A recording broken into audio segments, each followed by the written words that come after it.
ખેડૂત ભાઈઓ નમસ્કાર. આજે આપણે વાત કરીશું બોરોન વિશે. બોરોનના ઉપયોગથી થતા ફાયદા વિશે વાત કરીએ તે પહેલા ખેડૂત મિત્રો ચેનલ ઉપર નવા હોય તો ચેનલને સબસ્ક્રાઇબ કરી દેજો, જેથી કરીને તમને ખેતીને લગતા આવા જ વિડીયો જોવા મળે. ચાલો ખેડૂત મિત્રો વિડીયોની શરૂઆત કરીએ.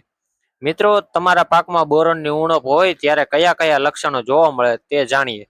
પાંદ પીળા પડે, પાંદ જાડા થાય, ડાળીઓ બરડ બને છે. જો ઉપર દર્શાવેલ લક્ષણો દેખાય તો તમારા પાકમાં બોરોનની ઉણપ હોઈ શકે છે. ખેડૂત મિત્રો, પાકમાં બોરોનની ઉણપ હોય તો પાકના મૂળનો વિકાસ પણ ઓછો થાય છે. ખેડૂત મિત્રો, આ હતા બોરોનના ઉણપના લક્ષણો.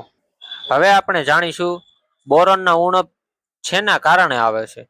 બોરોનની ઉણપ ઉચ્ચ પીએચ ધરાવતી જમીનમાં વધારે જોવા મળે છે. બોરોનનો ઉપયોગ આપણે પાક ફ્લાવરિંગ સ્ટેજ પર હોય ત્યારે કરવાથી વધારે સારું રિઝલ્ટ મળે છે. આ હતી આજની માહિતી. મિત્રો, વિડીયો સારો લાગ્યો હોય તો વિડીયોને લાઇક, શેર અને સબસ્ક્રાઇબ કરવાનું ભૂલતા નહીં.